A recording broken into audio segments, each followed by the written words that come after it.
We are now joined by our Dollar General 300 race winner, Joey Logano, driver of the number 20 GameStop Call of Duty Toyota, his winning crew chief, Adam Stevens, and his team owner, J.D. Gibbs. Joey, 8th win this season in the NASCAR Nationwide Series. Talk about winning your first race at Charlotte. Yeah, well, that's loud. I would never think, in the beginning of the year that we'd win 8 of these things. Running a part-time schedule for sure, and Adam Stevens and all the guys back at the shop are doing a great job, bringing me great race cars every weekend, no matter where we go.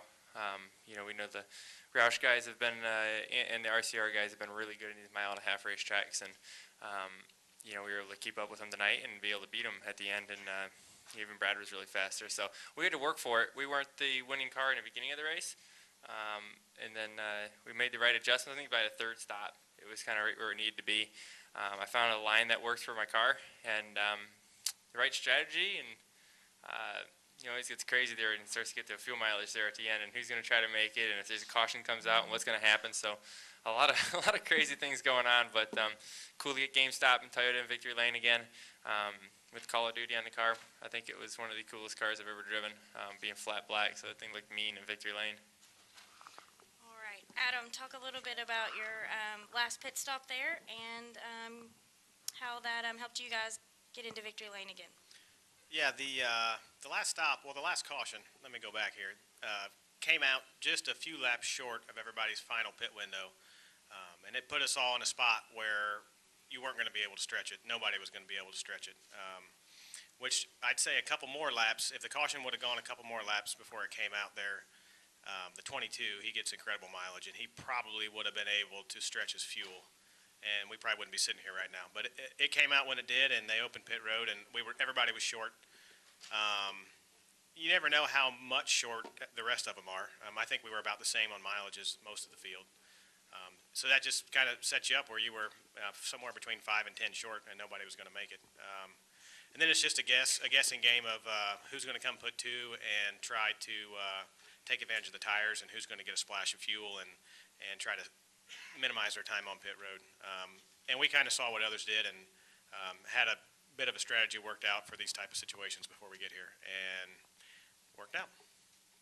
All right, JD, another dominating performance by this team, and then also this win prevented Chevrolet from clinching the Manufacturers' Championship. So talk a little bit about that and hopefully the battle to maybe take that over by Homestead. Yeah, no, it was a big deal for us. And I just, when you watch kind of Adam, his leadership, and Joey and the way they communicate, it's kind of one of those things like end of the race, I'm like, he goes, 2 tires. I'm like, no.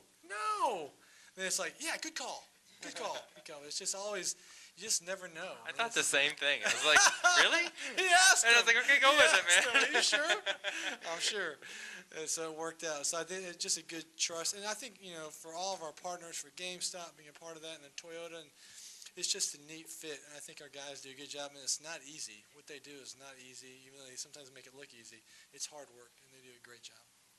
All right, we'll go ahead and open it up for questions. Okay, let's start with Al. Yeah, Joey, Al Pierce from Auto Week. You started the season knowing you couldn't win the Nationwide Championship. You knew that. You got 8 wins, which is twice as many as the point leader. Would you trade those wins for maybe being 3rd or 4th in points now? Or do you like the situation like it is, knowing you can't win it all, lets you run a little bit different when points are no issue? I wouldn't trade a win for anything, no matter what. And, yeah, it'd be cool if we got to run for points like we used to. But I understand why NASCAR made that decision, and I think it's brought the championship really close for those guys. I think you look at the 6 and the 2 and the 3 out there. It's one heck of a championship run. But I am still able to go out there and when I run the 18 car and try to win the Owners' Championship, which I believe is still leading after this race. So it's cool to be involved with that for sure. I understand why they do it, and I wouldn't trade a win to be able to run for points. It's all about wins to me. All right, we'll continue upstairs. Any questions upstairs? Reed Spencer with the NASCAR Wire Service. Joey, your at the end of the season, you're going to make a career move. Have you talked to Penske at all, as prolific as you become in the Nationwide Series, about running nationwide races with them when you move over there? We've had some conversation about it.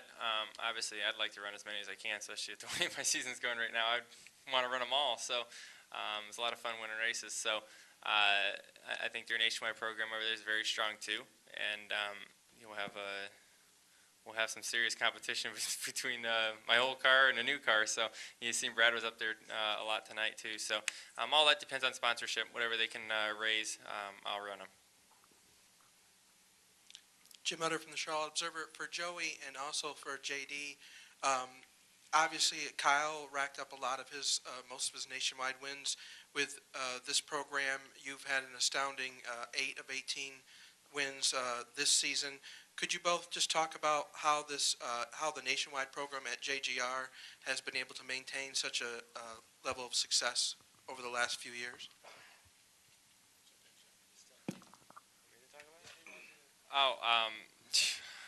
Great people. I think that's the best thing. I mean, they got a lot of the guys that I think the information from the Cup side to the nationwide side, they do a good job with that.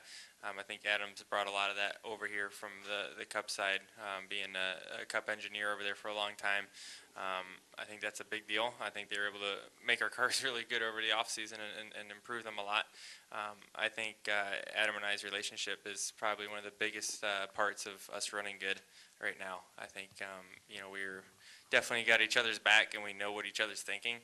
And he knows what I need to make a car go fast, and we have a heck of a notebook from the previous year, and we're going through it, and we're sticking to our plan every week in practice, and it's coming through when the race starts. So it's all about sticking with the game plan when we come to the race. Adam is I think he over prepares all the time, so that's a good thing for me. So I think that's where we're really strong.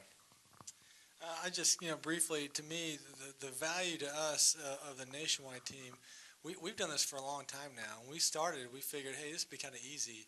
It's not easy. But for us, what it is, it's a great training ground for our drivers, for our crew chiefs, for our engineers, for our pit crew, for our mechanics. And so when they kind of go through that process, we have about probably 70 to 80 guys that have come from the nationwide program to the Cup shop.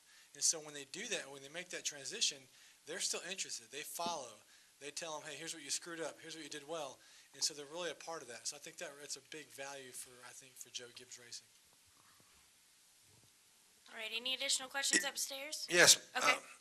Monty Dutton, Gaston Gazette. Joey, is there any reason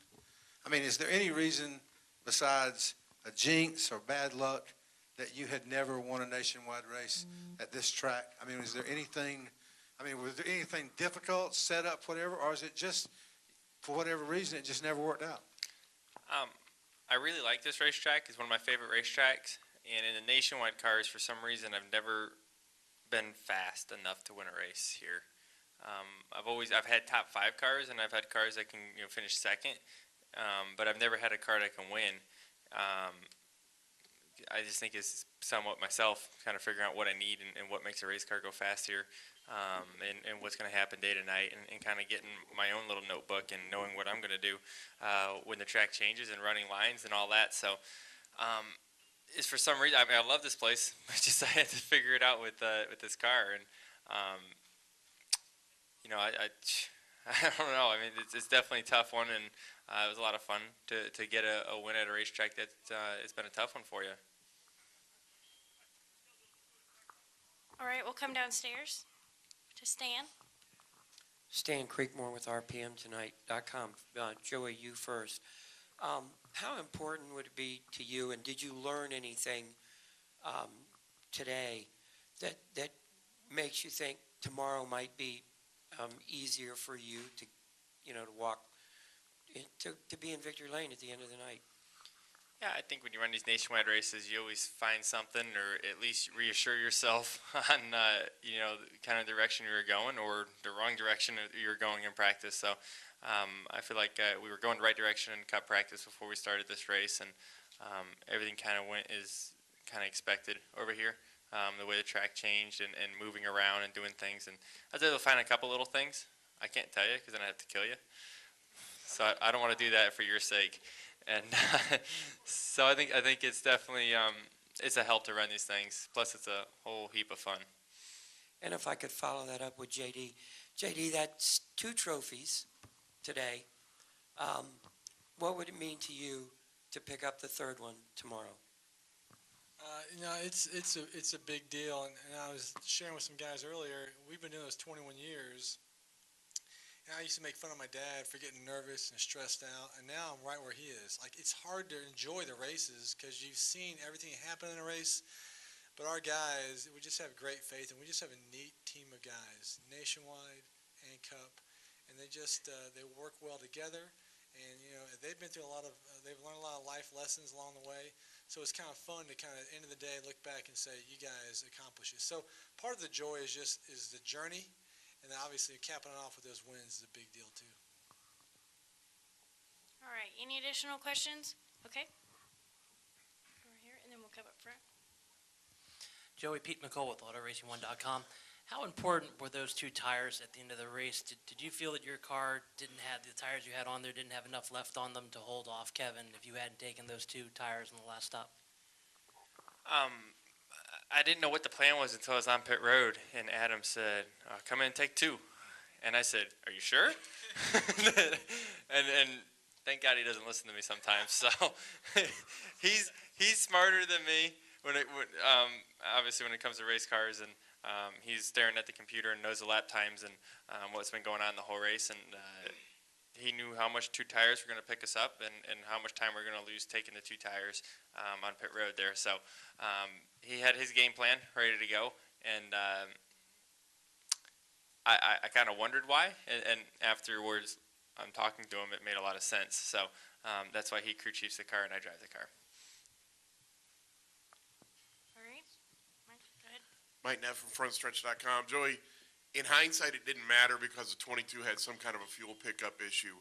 But when you came off of the pits that last time after the 2-tire stop, you and the 22 were side by side going into turn 1.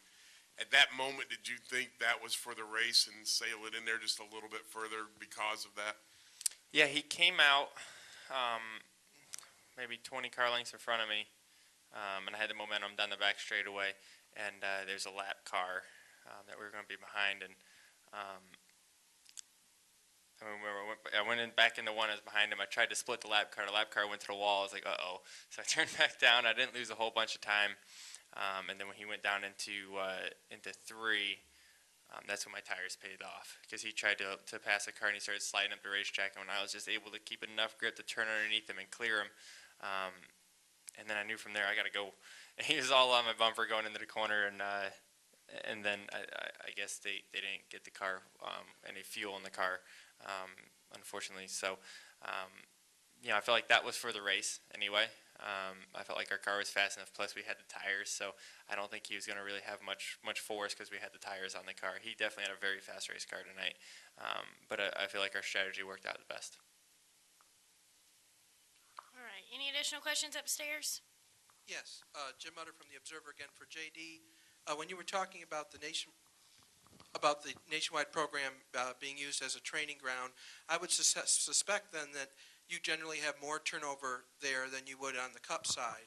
Does that make the success you've been able to maintain there over the last 4 or 5 years even more kind of impressive, being that a lot of the people tend to move on or move up? Yeah, I wouldn't say there is, a lot of the guys, which is frustrating for some of the nation, when they get the opportunity and a spot opens in the Cup shop, they grab those guys first. But really for us, it's really kind of, when you put those guys in the fire, which kind of what Nationwide is, you don't have as many people as you do in the Cup Series, and you have to do more jobs. So it's a great training ground. So when our guys kind of watch them, evaluate them, if you can make it in Nationwide, you can do it in Cup. And so we don't have the resources in Nationwide that Cup guys do, or the people. So I think it's more a training ground, not so much, a lot of our guys do make it through that. Not all of them, but we'd rather do it there than go to Cup and not make it through. All right. Any additional questions upstairs? Okay. We'll come back down here. One more for you, Joey, and I apologize if you've answered this one before, but you go through a lot of cool driving suits in these GameStop deals. I mean, you got a different one every time. You had the ones that look like the flight jacket and the suit and everything. Do you keep those? Do you auction those off? And if you keep them, are you going to have to expand your closet at home because you go through a lot of driving suits? I'm a hoarder. I take them all. I try to until JD wants them back. But to be honest with you, I didn't keep any of them yet. I tried to keep the Hitman suit, which I wore here last time with the tuxedo suit, 'cause I thought that was the coolest thing. So I'm like, man, if I ever run a late model race or something, it'd be cool to wear that suit again. But then they took it back, so I got caught stealing that, so not good. But no, it's awesome. I think GameStop is one of the coolest sponsors out there, and it fits me perfectly to go out there and as a younger kid that plays video games. We play Call of Duty all the time, so it works out perfect to have this game on the car. They do great paint schemes. They've done that for the last 5 years with me, and then they've just started doing the fire suits more and more this year, and the fire suits are also really cool. So it's a great sponsor for me. It works out great for both of us. I think we fit good. That's a good question. I don't know. Yeah. I'm going to play Call of Duty in my Call of Duty suit. How's that sound? That'd be cool, right? No? Yeah? I think it'd be cool. You won the race. You can technically do whatever you All want, right. really. So. I'll tweet a picture.